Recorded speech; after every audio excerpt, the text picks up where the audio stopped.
Beautiful dreamer, wake unto me. Starlight and dewdrops are waiting for thee. Hello, this is Maria from DressPatternMaking.com. In this video, I'm going to walk you through how to draft the sleeve block. You will need to have your bodice block front and back completed before you can draft the sleeve, as we need the armhole measurements from those blocks. On the left is what the sleeve block will look like when I have finished drafting it. I will be using standard measurements to draft this block. On the right in orange is the bodice front and back, which would complete this block set. I have already created the videos for bodice front and back instructions. Note that this is the basic one-piece sleeve and it has a dart in the elbow. The green sleeve block on the right is my block, which, as you may be able to see, is a bit different in shape to the standard block on the left. If you are using your own individual measurements to draft your own custom block, it may look a little different or significantly different to the one that I'm drafting. I actually want to cover a few things before we start drafting the sleeve block. Firstly, I want to talk about the 7 measurements you need to draft this sleeve block. The first measurement is the length of the sleeve from the shoulder tip to the wrist with the arm bent. The second measurement is from the shoulder tip to the elbow. The third, around the elbow with the arm bent. These 3 measurements are fairly straightforward. If your sleeve ends up short, it's obvious and you add some length. If it ends up too tight in the elbow when you bend your arm, you add to the elbow width. The other 4 measurements needed to draft the sleeve are the front armhole measurement from your front bodice block, the back armhole measurement from your back bodice block, the bicep measurement, which is around your bicep at the armhole level, and the cap height from the shoulder tip to the bicep level. Now these 4 measurements are the building blocks of the sleeve cap. Taking these 4 measurements aren't necessarily difficult, except maybe the cap height can be because it's not necessarily that obvious. But it is the relationship between these 4 measurements that cause the most problem in drafting a well-fitting one-piece fitted sleeve block. So let's first look at the definition of a fitted sleeve. There are 2 aspects to the fitted sleeve. The first one is the look. It follows the contours of the arm rather than flaring out. Minimal ease is added to the bicep to accommodate the arm in a close fit. The second aspect is the smooth head of the sleeve, so it also has minimal ease in the cap. It means there are no tucks and gathers. Only enough ease is put in to sew the sleeve into the curve of the armhole. So in the graphics shown, only A is a fitted sleeve, B has gathers in the sleeve cap, C flares out, D and E have gathers either or both in the bicep and the cap. Now, as I've said, the key for a fitted sleeve is having minimal ease in both the cap and the bicep. Now let's go back and have another look at the 4 measurements that we use to draft the sleeve cap. If you look at the graphic at the top right, you can see that the sleeve curve is built around a triangle. The 3 sides of the triangle are the back armhole, the front armhole and the bicep. The height of the triangle is the cap height. Now I have just enlarged the sleeve cap so we can focus on the triangle, but I have not enlarged the inch grid, so the sleeve is not in proportion to the grid. The sleeve cap is shown by the black curved outline. The curve is built, as I said in the last slide, upon the triangle underneath. Now it should be obvious when you think about it that you cannot draw this triangle using 4 measurements. There are actually 3 different combinations of these measurements that you could use to draw this triangle. Firstly, the back armhole, the front armhole and the bicep. Secondly, the back armhole, the front armhole and the cap height. Or thirdly, the bicep and the cap height. Now, if you have a standard figure, or if you're lucky, the relationship between the cap height and the bicep just happen to magically work together to give you the right result. But if you're unlucky, it doesn't. Now, on the left-hand side, in example A, you have a triangle created with the 3 measurements, back armhole, front armhole, and bicep. In this case, in figure A, the cap height is what it is. Now, if this was actually your back armhole measurement, your front armhole measurement, and your bicep, all including some ease, but the cap height did not match the cap height on your body, well, what would that mean? Well, firstly, if that cap height was longer than your cap height, and so you had to reduce that cap height, you would have to extend the bicep, make that bicep larger and have more ease in the bicep. Otherwise, you wouldn't have enough room in that curve to sew it into the armhole. On the other hand, if this cap height was too low and you needed a higher cap height, you would have to make the back and front armhole lines longer, and in that case you'll have more ease than you need for a fitted sleeve in the sleeve cap. So you would either have to have gathers or you could put a dart in the sleeve cap. On the right in example B, the triangle is created using the cap height and the front and back armhole measurements. Again, if this was your back armhole measurement, your front armhole measurement and your cap height, then the bicep is what it is. In this case, if your bicep was smaller than this measurement, you would just have to have extra ease in your bicep. If your bicep was larger than this, then you'd have to make the adjustment to the back and front armholes, and you'd end up with more ease in the sleeve cap than is ideal, and you'd have to put in gathers or a dart in the cap. Now, just a final note about the ideal amount of ease that you want in the sleeve cap to be able to ease it into the armhole. Most pattern making books I've referred to say that you need between 1 1/4 and 1 3/4 inches ease in the sleeve cap. But many fitting books I've read, written by dressmakers or sewers, say that 3/4 of an inch is sufficient and 1 inch is the maximum. So it seems pattern makers say more and dressmakers seem to think a little less. Now, just a couple more notes before we start drafting the sleeve. The standard amount of ease you add to the bicep is 2 inches. If you have the upright posture of a standard figure, adding 2 inches ease to the bicep will help you, 1, end up with a desirable cap height, and 2, will also result in a comfortable sleeve. Now, the issue of the ease in the bicep is that it's not only for bicep ease, it's ease for movement as well. When you stand with your arms straight down, the 2 inches ease in the bicep might be plenty. But then when you move your arms forward and up, the sleeve might become constrictive, uncomfortable, or even painful. That's because garments behave differently with movement than they do when you're standing still.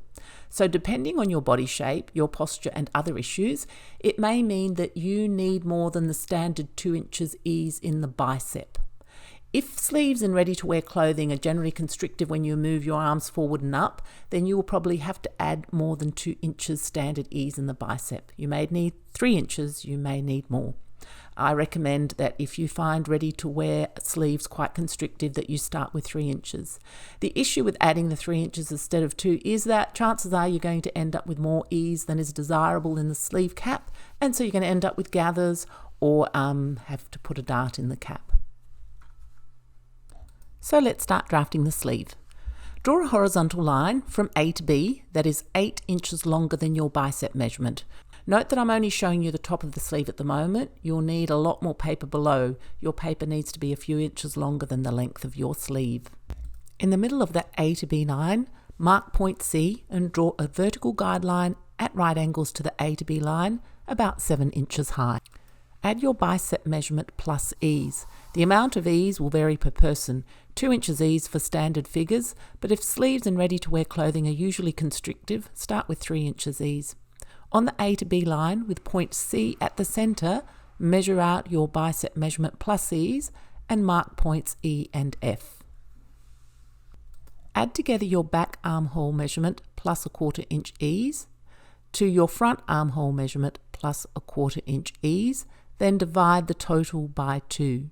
Using that measurement, measure from point E up to touch the C to D line. Mark point G. Don't draw a line, you're just measuring up and marking point G.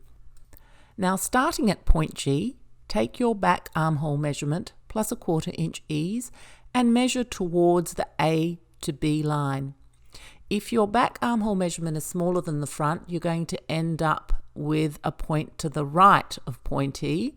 If your back armhole measurement is larger than your front, the point will end up to the left of point E.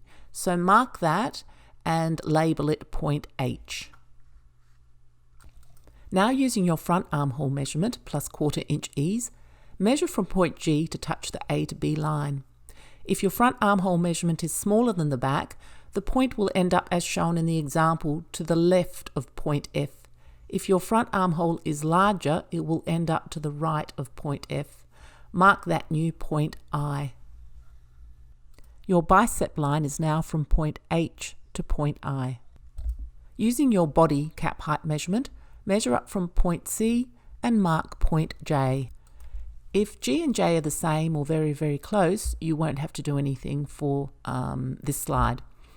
If your point J is below point G, as in example A, you will need to redraw the front and back armhole lines. So maintaining their same length, measure from point J towards the A to B line and mark new points H2 and I2. In this case, you have increased your bicep measurement. If J is above G, as an example B on the right, redraw your front and back armholes from J to H and from J to I. In this case, an additional mount has been added onto the ease in the sleeve cap. If that's a large amount, you might not be able to actually ease it into the armhole, and you may have to have gathers or a dart. Find the center of the H to I line and mark the point at the center, C2. This is the center of your bicep line now. Draw a vertical line down from point C2 at right angles to the bicep line.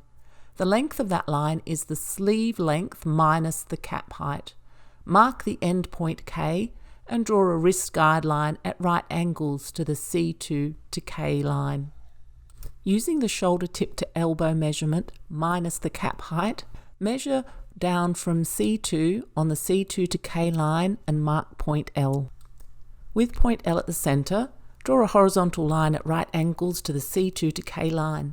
The length of this line is the elbow measurement, that is bent elbow plus ease. The amount of ease you will use will depend on how much ease you added to the bicep. If you added 2 inches ease to the bicep, add 1 1/4 inch ease to the elbow. If you added 3 inches ease to the bicep, add 1 3/4 inches to the elbow. If you added 4 inches ease to the bicep, add 2 inches ease to the elbow. This is just a note explaining why we add a proportional amount of ease to the elbow depending on the ease added to the bicep. Otherwise, we might end up with a very tapered sleeve. If you add a lot of ease to say the bicep and not much to the elbow, it tapers, and it can end up tapering down to an extreme so that you can't actually fit your hand in. It is best to add proportional ease. We will now draw the seam lines in. Draw a line from H at the bicep, passing through point M at the elbow to meet the wrist line. Mark that point O. Draw another line from F through point N at the elbow to touch the wrist line and mark point P. Now we're going to start creating a dart at the elbow. Measure out from point M on the M to N elbow line for 1/4 inch and mark point Q. Now measure down from M on the M to O line for 1 inch and mark point R. This is the dart width. Measure 5/8 inch from point O on the O to P wrist line and mark point S. Now we're going to draw one of the dart legs. Measure the distance from Q to L on the elbow line and divide that by 2. Using that value, measure from Q and mark the elbow point dart. Draw the second dart leg the same length as the first one, starting at the dart point and going through point R and marking point T. Now draw a line from H to Q. Note that there may be a very slight difference between the length of this line to the length of F to N, but it will be very, very minimal and it can be eased when sewn. Measure N to P, and using that measurement, draw a line from T through point S and mark point U. Just to be clear here, we will be sewing, when we sew the sleeve up, we will be sewing the H to Q line to the F to N line and the T to S line to the N to P line, so they need to match in length. We need to draw the wrist line from U to P. You can draw it curved as shown, or you can draw a straight line because a curved line is going to be much harder to hem. I'll leave that up to you. Now we're moving back up to the sleeve cap to draw in the curve, or to prepare to draw in the curve at least. First, measure the back armhole line from G to H and divide it by 4. Mark the 3 points V, W and X as shown, moving from the bicep up to the head. Also divide the front armhole by 4 and mark the points Y, Z and A2 as shown, starting at the top and moving down to the bicep line. At point V, measure inwards at right angles to the straight line for 1/4 inch.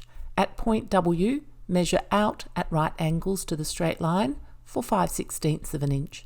At point X, measure out at right angles to the straight line for 3/4 inch. That's the back. For the front, at point Y, measure out at right angles to the straight line for 7/8 inch. At point Z or Z, measure out at right angles to the straight line for 1/4 inch. At point A2, measure inwards at right angles to the straight line for 1/2 inch. Using a French curve, draw the sleeve curve to touch the points as shown. You'll need to move the French curve and blend the lines together. Now we want to measure the sleeve cap curve and compare it to the armhole measurements. So measure the curve from A to G and check that against the back armhole measurement. Then measure from G to F and check that against the front armhole measurement. The measurement of this sleeve cap ideally will be between the whole sleeve cap from A to F, will ideally be between 3/4 of an inch and 1 3/4 of an inch more than the total measurements of the back and front armhole added together. Now, if the curve is a lot more than 1 3/4 of an inch or more than that, you won't be able to ease that into the curve of the armhole. So if you do have a lot more than the ideal, then you'll end up with gathers, or you'll need to put in a dart if you don't want those gathers. If you do decide to go with the dart, you might want to leave just 1 inch ease and incorporate the rest that's left over into the dart. The length of your dart, how far down your arm you need it to go, that's something you'll need to test at the trial stage. Where the sleeve head curve crosses the straight lines, front and back, mark notches. 2 notches in the back armhole and 1 in the front.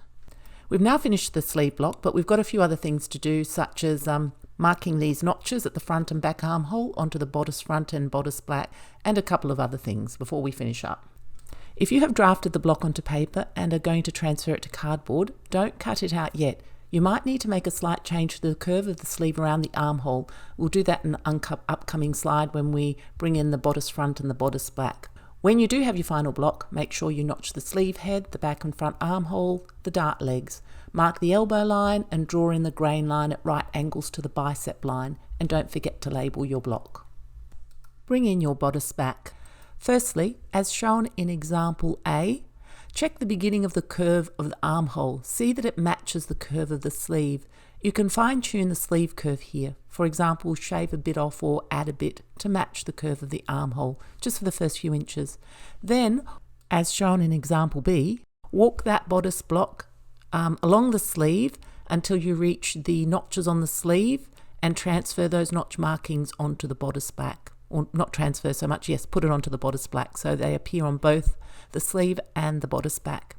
You could, if you wanted, keep walking the bodice back until you reach the shoulder tip and mark that shoulder tip point on the sleeve to see how much ease there is left between that point and the shoulder notch.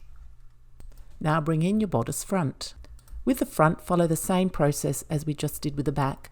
Check for a similar curve for the first couple of inches and adjust the sleeve curve if necessary. After that, walk the bodice front and mark the armhole notch on the bodice front block.